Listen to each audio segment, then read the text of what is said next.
For more, let's get in a word from our correspondent Kamaljeet Sandhu, who's joining us live from the national capital. Also with us, Kumar Abhishek on the phone line from Patna. I'm going to come to you first, Kamaljeet. The government coming out with two versions. On the one hand, you have the Railway Minister saying that this looks like sabotage prima facie. On the other hand, the Home Minister saying this isn't.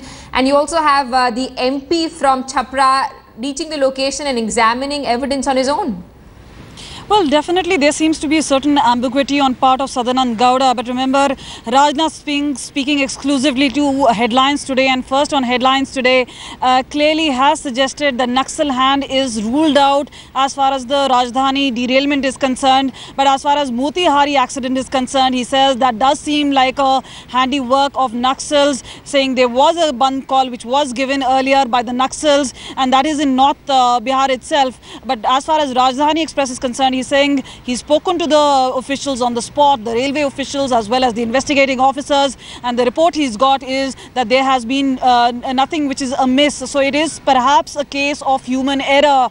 Another thing that he's pointed out is obviously that as far as railway officials are concerned, the sort of information he's getting is it could perhaps be a human error and not that of a handiwork of Naxals. But remember, 60 kilometers away from the spot is Motihari incident. That is a good rails derailment, and we've seen it in the past few years.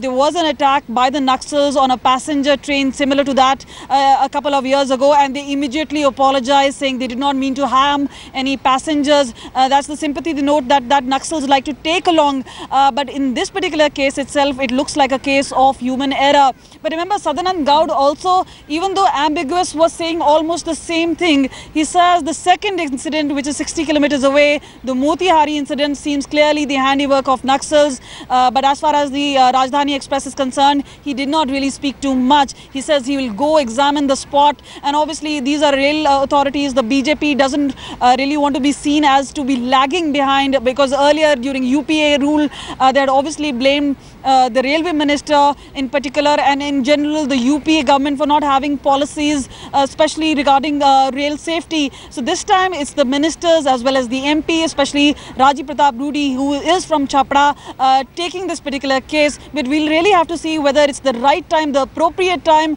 for an MP like him to really go in, see that particular spot. But obviously there is a good level of posturing there. All right, Kamaljeet, stay on with us. Let's also get a word from Kumar Abhishek, who's joining us from the ground. Abhishek, have families been able to figure out whether their loved ones are safe or not? Has the railways put out a list of those injured and those who've been killed in this accident? Well, most of the passengers were injured in this incident. At 9 people, they are already being treated in different hospitals.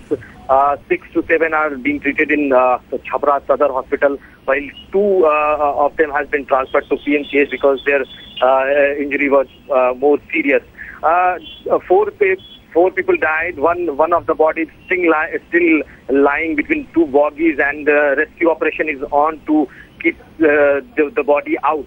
But most of the passengers have left for next destination to Dibrugarh in a special train that has taken them to Dibrugarh. But it's still not clear those who have injured, they have all their family members with them or not.